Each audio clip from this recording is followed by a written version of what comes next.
O tema de hoje é um imperativo, muito simples. Volte à vida. Você pode repetir isso? Volte à vida. Por que esse tema hoje? Primeiro, porque é o imperativo que está claro para mim, que o Senhor traz a Ezequiel e à nação de Israel. Volte à vida. E por que eles precisavam voltar à vida? Porque o cenário da realidade deles era de desespero. O cenário da vida deles era um cenário de muita dor. Um cenário que é explicado pelo Senhor através de uma visão. E nessa visão, o profeta consegue enxergar um vale cheio de ossos. Ossos sequíssimos. E o Senhor, no verso de número 11, ele diz: esses ossos são toda a nação de Israel. E por que que esses ossos secos são a nação? Ele diz no verso 11, preste atenção. Então ele me disse: filho do homem, esses ossos são toda a nação de Israel. Eles dizem: nossos ossos se secaram, a nossa esperança desvaneceu-se, fomos exterminados. Por que esse sentimento? Porque era essa forma que eles estavam se percebendo. Quem conhece um pouquinho da história de Israel, ali pelo ano 605, Nabucodonosor invade Jerusalém. E ali começa um processo de guerra, onde os filhos de Israel são levados cativos. Então há aqueles que é interessante não matar, e eles levam cativos. Há aqueles que não são interessantes, eles matam. Mas quando termina todo esse processo de guerra, Jerusalém é destruída. E é interessante que esse templo que Davi se alegrou pelo tamanho da oferta que fizeram para que Salomão construísse, esse templo é destruído. Esse templo é derrubado. E as pessoas que permaneceram vivas são levados cativos. E aqui está o profeta então, recebendo uma palavra do Senhor, dentro de um contexto. E qual era esse contexto? Um cativeiro babilônico. E nesse cativeiro, como será a vida? Como será a vida de alguém que um dia se sentiu livre, mas agora estava se sentindo escravo? O Salmo 137 é uma canção exílica que explica o sentimento, a realidade desse povo. E eu acho extremamente necessário você entender isso, para você saber o poder que o Senhor tem de mudar as coisas. Abra sua Bíblia, Salmo 137. Olha que interessante.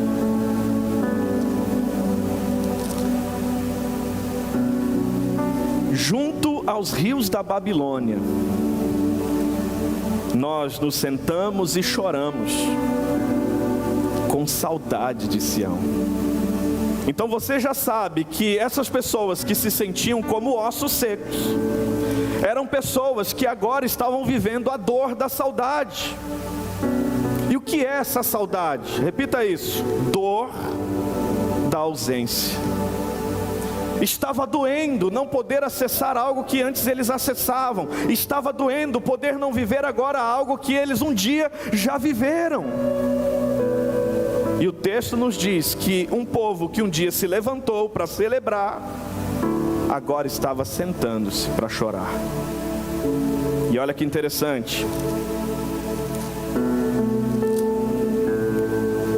Ali, nos salgueiros, penduramos as nossas harpas. Ali os nossos captores pediam-nos canções. Os nossos opressores exigiam canções alegres, dizendo: cantem para nós uma das canções de Sião. Como poderíamos cantar as canções do Senhor numa terra estrangeira? Olha o que está acontecendo. Nos salgueiros, eles penduraram as suas harpas. Por que eles penduraram as suas harpas? Porque eles não conseguiam encontrar uma razão para se alegrar. Não conseguiam encontrar uma razão para cantar, para adorar ao Senhor. Tamanha tristeza, tamanha angústia, tamanha sensação de derrota, estando presos em Babilônia. Por exemplo, aqui no Brasil é muito comum a expressão pendurar a chuteira. Quem já ouviu essa expressão? Quando um jogador de futebol pendura a sua chuteira, o que ele está dizendo? Para mim já deu. Essa era a realidade desse povo em Babilônia. Penduraram as suas harpas. As harpas eram instrumentos utilizados para cantar as canções de vitória. Quando Israel ia à batalha e vencia, eles pegavam as suas harpas e adoravam ao Senhor, celebravam ao Senhor. Mas agora, como que um derrotado celebra? Como que um perdedor canta? Eles então penduram as suas harpas. Só que mais do que isso. Verso 6. Verso 5, que a minha mão direita dê fim, ó Jerusalém, se eu me esquecer de ti. Que a língua se me grude ao céu da boca, se eu não me lembrar de ti, e não considerar Jerusalém a minha maior alegria. Lembra-te, Senhor, dos edonitas, e do que fizeram quando Jerusalém foi destruída, pois gritavam, arrasem-na, arrasem-na, até os alicerces. Ó cidade de Babilônia, destinada à destruição, preste atenção nisso. Feliz aquele que lhe retribuir o mal que nos fez. Feliz aquele que pegar os seus filhos e os despedaçar contra a rocha. Forte isso, não é? O que nós vemos aqui? Uma mágoa profunda. Um desejo absurdo por vingança. Este era o coração de um povo que estava agora cativo. E aqui você entende o que faz uma alma secar. O que faz uma alma secar? Um coração amargurado. Um coração entristecido.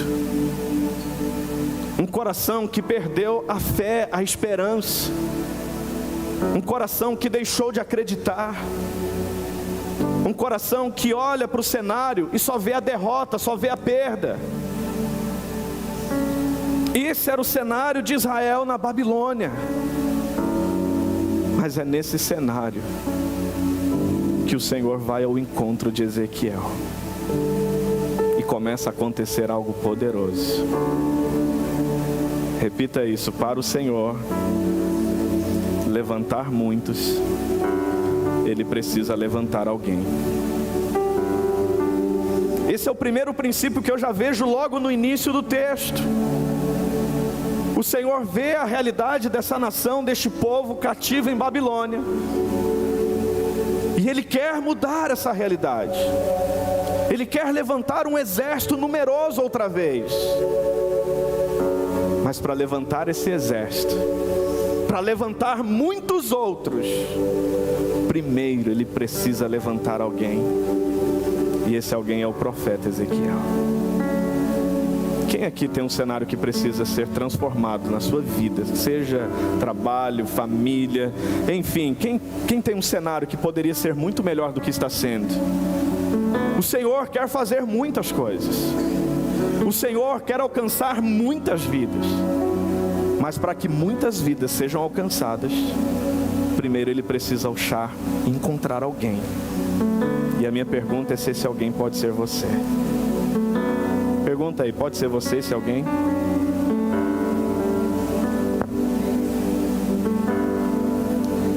Pode ser você esse alguém? Porque este alguém vai ser levado ao Senhor para ver coisas que talvez Ele não gostaria de ver. Ezequiel é levado pelo Senhor a um vale de ossos sequíssimos. É um cenário de desolação, é um cenário de desespero, é um cenário de dor, é um cenário de morte. Mas nesse cenário, o Senhor traz discernimento. Quando o Senhor encontra alguém para mudar a realidade, a primeira coisa que Ele vai fazer é te dar discernimento. Repita isso: discernimento. Nada muda, nada se transforma, até que você saiba de fato como estão as coisas. Olha que interessante, abra aí a sua Bíblia, mantenha ela aberta agora, porque eu vou ser bem objetivo e eu quero expô-la aplicando de uma forma bem didática, para que você entenda o que o Senhor está fazendo em você e através de você. Ezequiel 37, veja isso.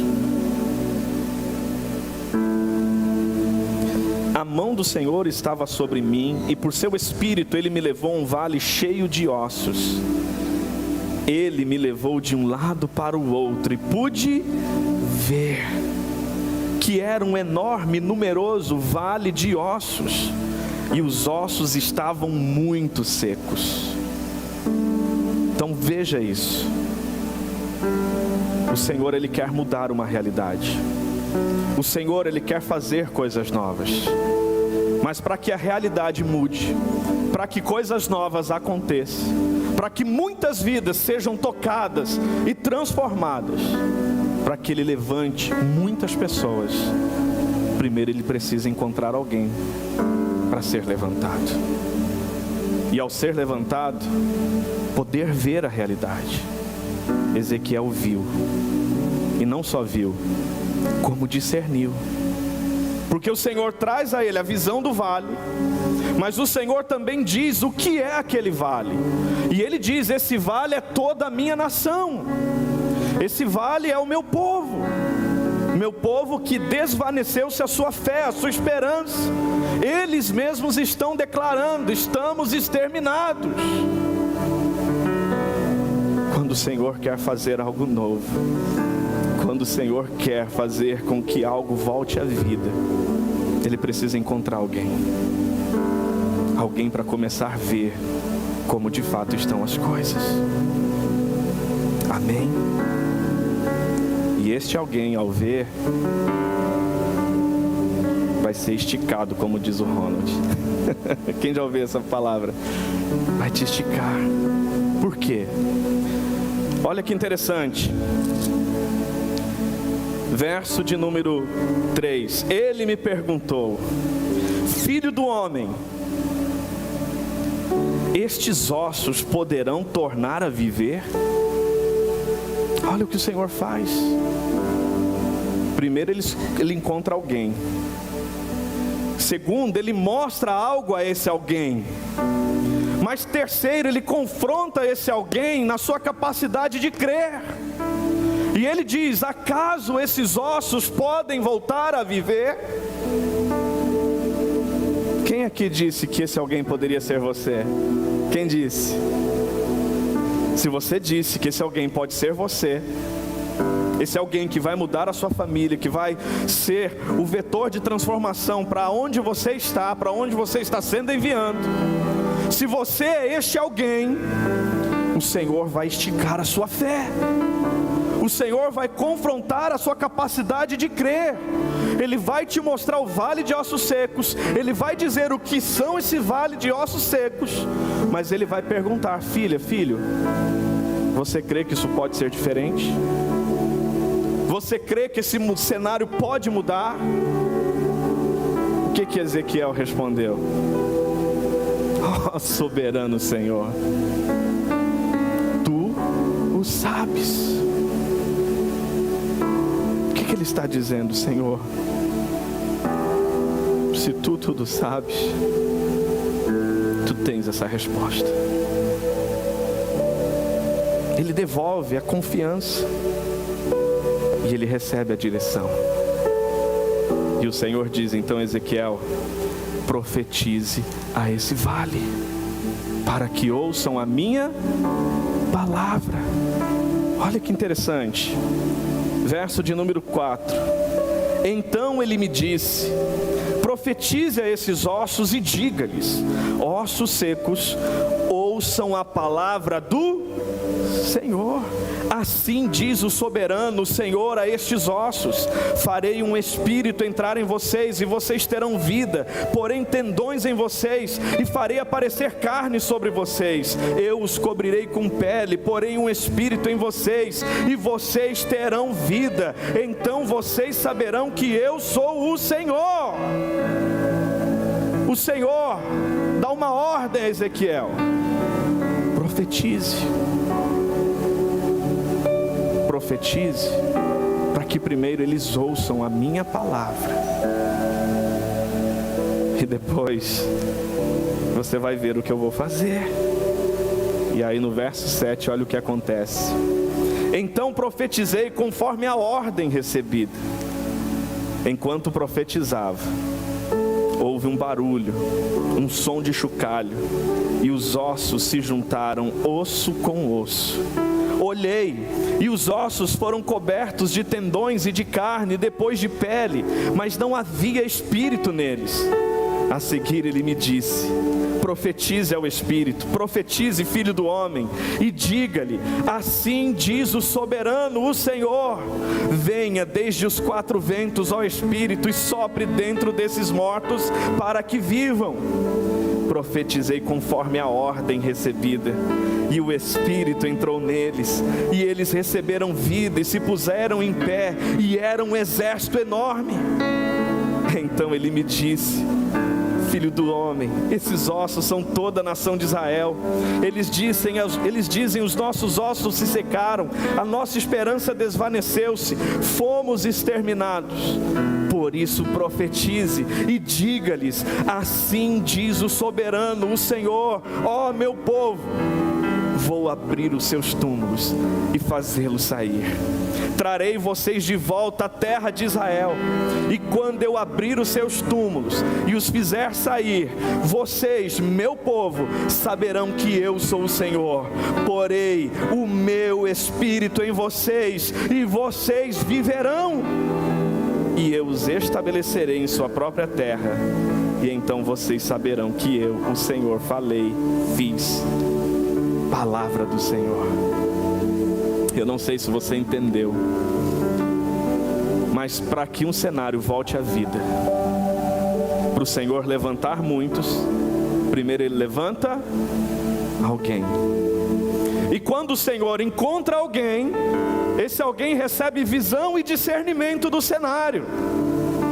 E uma vez que você tem a visão e o discernimento do que está acontecendo, o Senhor, Ele vai esticar a sua fé, Ele vai confrontar a sua capacidade de crer. E uma vez que você está disposto a pisar sem ver o chão, uma vez que você está disposto a confiar no que o Senhor quer fazer, você então vai ser comissionado a profetizar. Você já pensou quantas palavras você fala por dia? Quem aqui fala muito durante o dia? Quem é casado? Levanta a mão, quem é casado. Quem fala mais? É a esposa ou o marido aí? Vamos ver. É óbvio que é o esposo, né? É ou não é? Depende. Quantas dessas palavras são profecias? Quanto dessas palavras são palavras para gerar vida? Quanto dessas palavras é você na direção do Senhor, sendo esse alguém que está mudando o cenário da sua casa, que está mudando o cenário da sua família, que está mudando o cenário do seu casamento? Quando que você é este alguém que está sendo uma boca de Deus na sua casa, no seu lar, no seu negócio, no seu trabalho, na sua empresa, na sua vocação? Quando que você no vale está sendo a voz do Senhor? Quando que você no vale está sendo o som das profecias do Senhor? Uma coisa que você precisa entender: o Evangelho de João, capítulo 14, o verso 6, Tomé perguntou: Senhor, como que nós vamos saber o caminho? E Jesus respondeu: Tomé, eu sou o caminho, eu sou a verdade e eu sou a vida, e ninguém vem ao Pai senão por mim. O que Jesus estava deixando claro? Eu sou o caminho para vocês voltarem para o Pai. Quem já voltou para o Pai? Mas Ele também está dizendo: eu sou a verdade. A verdade que vai trazer a você o sentido, o propósito, o porquê você está nesse mundo. Eu sou a verdade que conecta você ao seu real sentido e propósito neste mundo, para que você volte à vida. Você precisa entender que quando Jesus te salva, Ele resgata você e te leva para um relacionamento com Deus. Quem já está vivendo isso? Quem já voltou para o Pai? Mas repita isso: a minha salvação, voltar para o Pai, não é um fim. Ele não te salvou só para reconciliar você com Deus, só para você voltar para Deus, só para você voltar para a casa do Pai.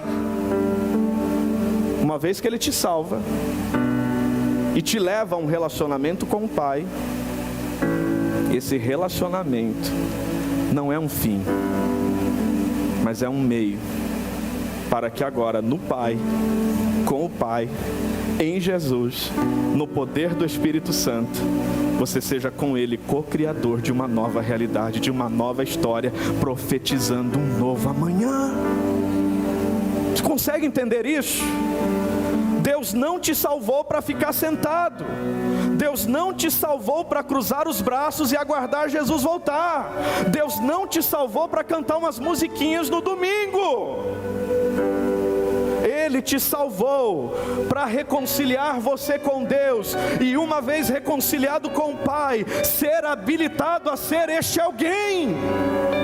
Esse alguém que vai voltar a ouvi-lo, este alguém que vai ver o que Ele quer mostrar, mas também esse alguém que vai olhar para cenários com uma perspectiva diferente.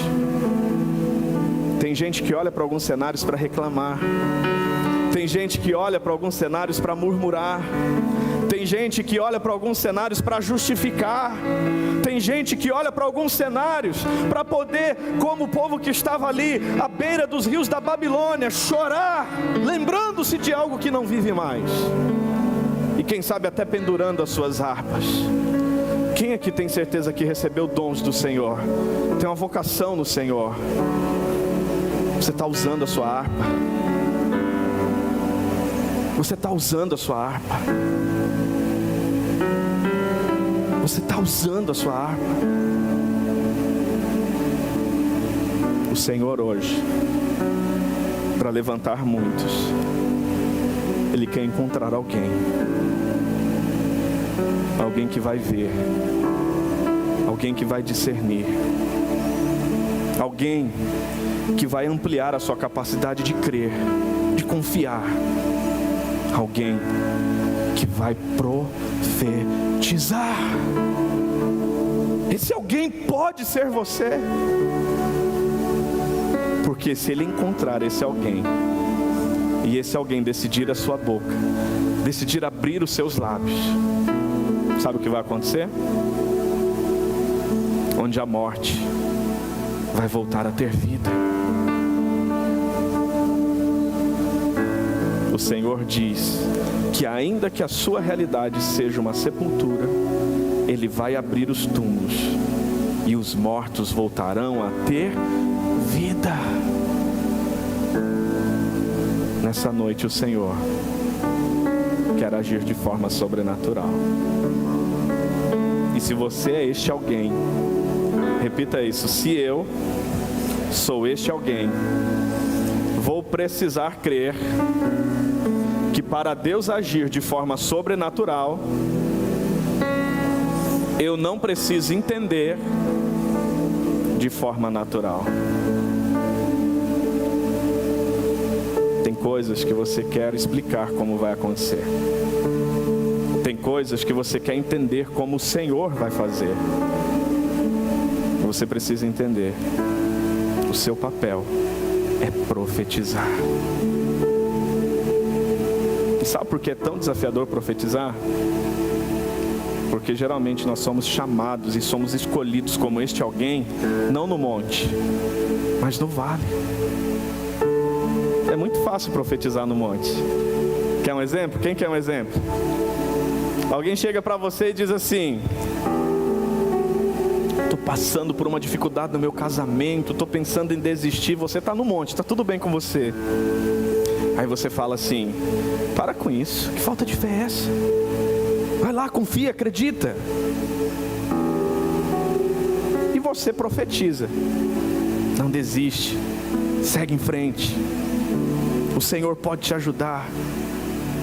Mas aí, imagina que você não esteja no monte, imagina que você esteja no vale, e que o seu casamento esteja passando por uma turbulência. Será que você profetizaria da mesma forma sobre a sua vida? Sobre a sua casa? Sobre o seu relacionamento? Sobre a vida do seu cônjuge? Quando a profecia é para os outros que estão no vale e você está no monte, é uma coisa. Mas quando a profecia é para você e você está no vale, o quanto você crê que o Senhor pode mudar? O quanto você crê que esses ossos podem voltar a viver? O quanto você crê que Deus pode intervir de uma forma sobrenatural? Quem se lembra quando Jesus ressuscitou Lázaro? Jesus, ele chega até as irmãs Maria e Marta e ele diz: onde que está o Lázaro? E elas falam, e ele diz: olha, eu quero ver. E ela responde: Senhor, se o Senhor tivesse chego antes, Lázaro não teria morrido. Tem fé ou não tem essas mulheres? Tem ou não tem? Tem. Elas tinham uma fé capaz de acreditar que se Jesus não tivesse atrasado, Lázaro não teria morrido. Mas quando Jesus diz assim: me leva lá para o túmulo, e quando Jesus diz: olha, remove a pedra do túmulo, o que elas dizem? O que a Marta diz? Senhor, já faz 4 dias, já cheira mal. O que está acontecendo? Elas tinham fé para acreditar que se Jesus tivesse chego antes, eles não morreriam. Mas e agora? Será que elas acreditam que aquele homem que está há 4 dias morto pode voltar a viver? Não. Já faz 4 dias. Mas o Senhor diz: se tu creres, você verá a glória de Deus. Se você crer, você verá a glória de Deus. E Jesus faz o quê? Lázaro, sai para fora. E o morto levanta e volta a viver. E eu pergunto: o que na sua vida já secou e precisa voltar a fluir? O que na sua vida já morreu e precisa voltar a viver? Nessa noite, o Senhor só quer alguém. E a pergunta é: se alguém pode ser você? Alguém para ver? Alguém para discernir? Alguém para ampliar a sua fé? Mas alguém principalmente para começar a ser um vetor de transformação e profetizar. Alguém que vai ser boca de Deus. Alguém que vai ser voz do Senhor. Alguém que onde todo mundo está dando justificativa e dizendo que não tem mais nada a ser feito, você vai focar na solução. E se não houver explicação para uma solução, não precisa. Porque você sabe que Deus vai agir de forma sobrenatural. E para Deus agir de forma sobrenatural, Ele não precisa explicar por meios naturais.